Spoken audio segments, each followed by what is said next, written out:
대제방송 시청자 여러분 안녕하십니까. 오늘은 파룬궁과 전능신, 중국에서 온 두 종교가 있습니다. 이 파룬궁과 전능신 신도들이 중국에 갈 수 있을까 없을까, 이런 내용으로 말씀드리도록 하겠습니다.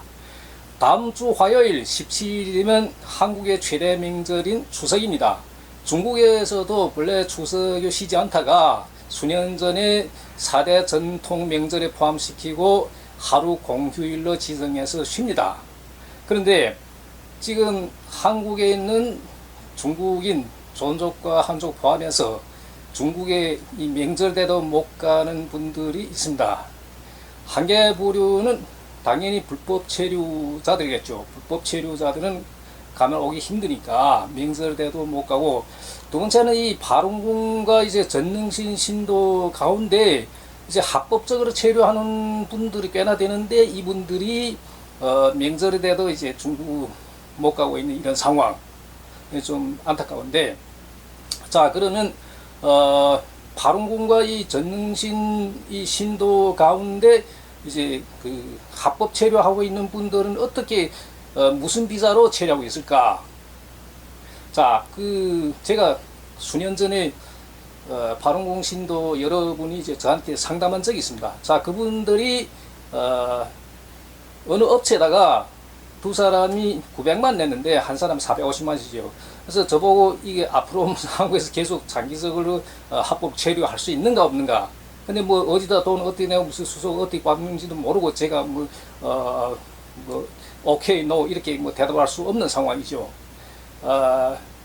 자, 그 돈을 그렇게 냈다는 건 뭘 의미하냐면, 한때 그 한국 변호사들이 이 파룬궁과 전능신 신도들의 가짜 난민 신청을 무더기라 해준 적이 있습니다. 그 법무부의 통계 보면 그 난민 신청 가운데 중국인이 가장 많습니다. 그 이유는 가짜 난민 신청을 무더기로 해줬기 때문입니다. 자, 그렇게 이제 법무부에 가짜 난민 신청하면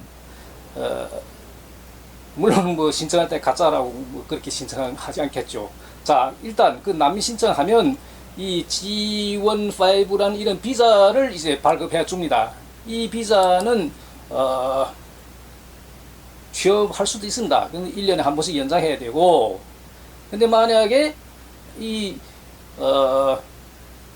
난민 신청했는데 이제 심사 기간이 한 6개월 내지 1년 걸린다. 그래서 뭐 심사해 보니까 난민 조건이 안 된다.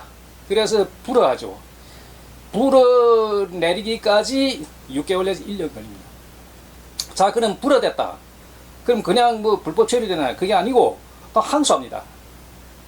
그 다음 또 불허됐다. 그럼 또 항소한다. 그러면 이게 그 중국에는 2심제인데 한국에는 3심제입니다. 대법원까지. 그래서 이게 그 불허되면 또 무슨 항소하고 또 항소하고 해서 이 기간이 얼마 걸리냐? 빠르면 3년 걸리고 늦으면 5년까지 갑니다. 그럼 이 5년 사이에는 이 비자로 계속 한국에 체류할 수 있죠. 일도 할 수 있고. 지금 이런 비자를 갖고 있는 분들이 꽤나 많습니다. 근데 이분들은 좀 대부분 사람들은 이 비자가 무슨 비자 성격인 걸 잘 모르고, 물론 뭐 백성들이 이 비자에 대해 어떻게 제대로 알겠습니까? 그래서 그냥 그래서 합법됐다니까 합법됐는가 하고, 근데 어떤 분들을 아무래도 약간 뭐 어떤 미신적인 구석이 있어가지고 이렇게 뭐 상담하러 다니기도 합니다. 그래서 저한테도 여러분이 이렇게 이 비자 가지고 이제 상담하러 왔는데, 이 비자가 어떤 비자라는 걸 제가 이렇게 설명해 드렸습니다. 뭐 상담 왔으니까 제가 책임지고 설명해 드려야죠. 자, 그건 그렇고,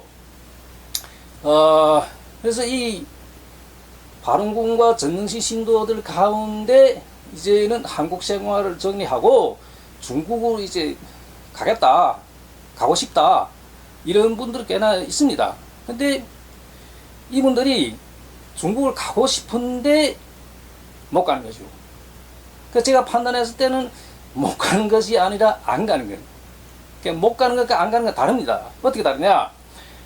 안 가는 이유가 두려움 때문입니다. 무슨 두려움이냐? 중국에 가면 공항에 입국하자마자 무슨 체포돼서 구속당하고 무슨 핍박받고 압박받고 무슨 괴로움당하고 무슨 고문당하고 뭐 이런 그 소문이 이제 쫙 돌았던 거죠. 그래서 자기도 이제 중국 가면 그렇게 되지 않냐. 예? 자, 그렇게 이제 알고 있는 거죠. 그러면서 이제 중국을 가지 못하고 있는 거죠. 그래서 뭐 일단 이분들이 상담을 요청했으면 책임져야 되죠. 그래서 제가 알아봤습니다. 자, 어떤 상황이냐? 중국에 예를 들어서 뭐 발언과 전능신 신도들이 중국에 간다. 그럼 무슨 구속당하거나 그러지 않습니다. 구속 안 합니다. 이건 가짜 뉴스예요. 구속 안 합니다. 뭐 특별히 무슨 이 사람이 무슨 뭐 공산당 반대라고 뭐 중국 반대라고 무슨 그 한심한 반중 인사 아닌 이상, 예? 일반적인 뭐 발언과 전신 뭐 신도라 해서 그 명분으로 무조건 뭐 구속하고 무슨 뭐 고문하고 그러지 않는다는 거. 다만 한 가지 조건은 있습니다. 무슨 조건이냐? 중국에 와서 다시는 그 사교라 하는데 한국에서 그 사이비라죠. 사이비 종교. 중국에서는 사교 세조라 합니다. 그래서 그 다시는 사교를 믿지 않겠다. 이런 그 보증서를 씁니다. 물론 뭐 여기서 정리하고 갔으니까 그런 거 안 믿으려고 이제 갔겠죠. 그러니까 그 보증서 쓰는 건 뭐 문제 되지 않잖아요. 그리고 이 사람이 단번에 뭐 종교를 완전히 끊어버리겠다.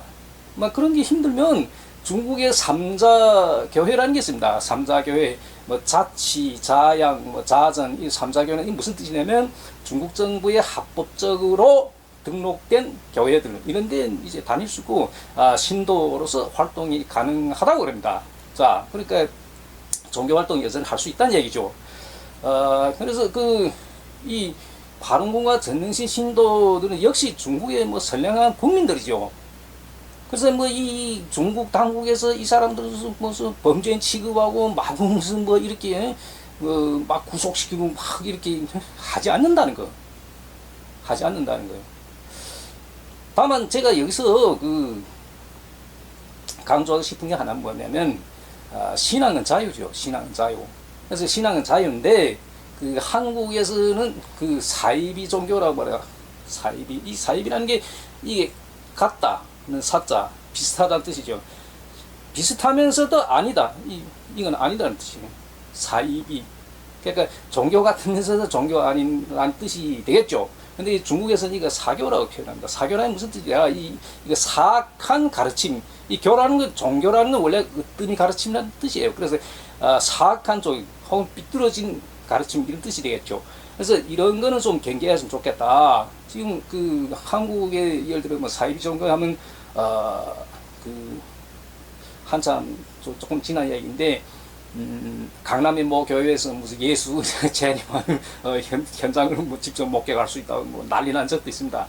그리고 또 어떤 교회에서는 천국에 가는 열쇠를 판다 해서 금열쇠를 판다 해서 그 열쇠 하나에 그 제조비가 무슨 몇만 원 안 하는 무슨 1억 5천 많게 제일 많이 낸 사람은 5억까지 내고 샀다는 그런 언론 보도도 있었습니다. 이런 거는 확실히 사이비 종교 맞죠? 이외에도 이제 사이비 종교가 많은데 우리 조선족들이 한국에서 어떤 일이 있었냐? 이 조선족 밀집 지역의 교회, 교회에서 남자 여자 만나서 처녀 총각 만나서 이제 결혼했어요. 그리고 이제 아이 낳았어요. 여자애 낳았는데 8개월 됐어요. 그래서 이제 뭐 둘이 아이까지 낳고 하니까 행복하게 살 일만 남았겠죠. 그런데 8개월 될 시점에 이 엄마가 갑자기 사라진 거예요. 어디 갔냐?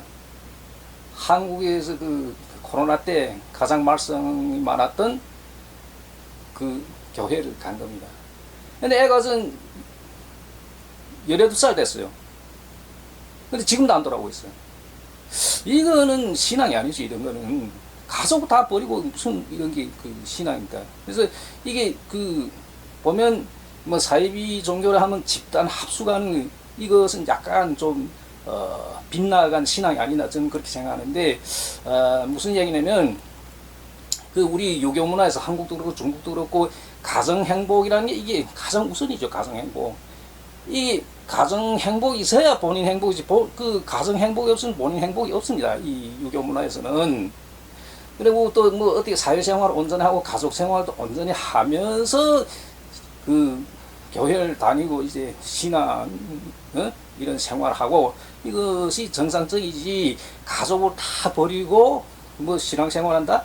저는 이건 조금 잘못된 신앙이라고 이제 평가하고 싶습니다.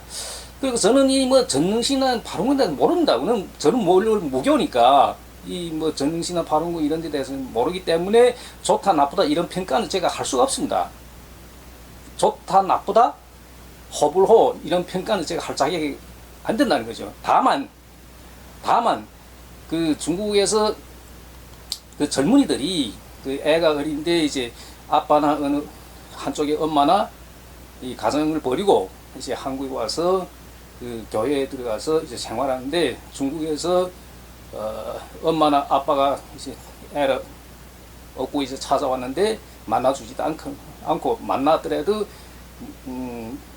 그냥 뭐 돌아가라. 그렇지 않으면 너도 뭐 중국 거 정리하고 뭐 여기가 같이 무슨 교회 다니자 뭐 이런 식으로 얘기하고 그냥 완전히 가족을 버린 거죠.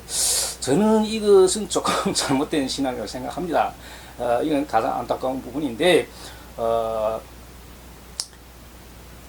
다시 한번 강조해 말씀드리자면 바른궁과 이 전능신 신도들이 중국에 가고 싶은 분들은 가도 된다.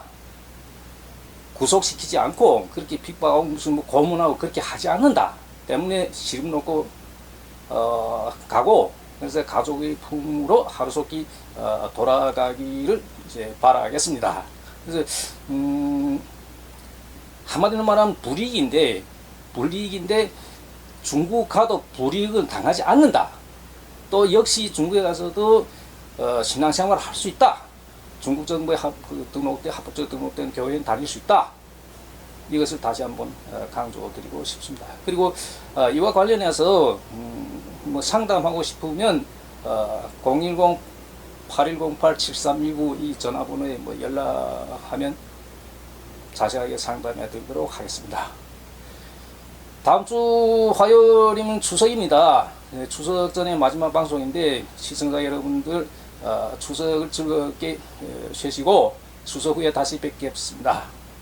안녕히 계십시오.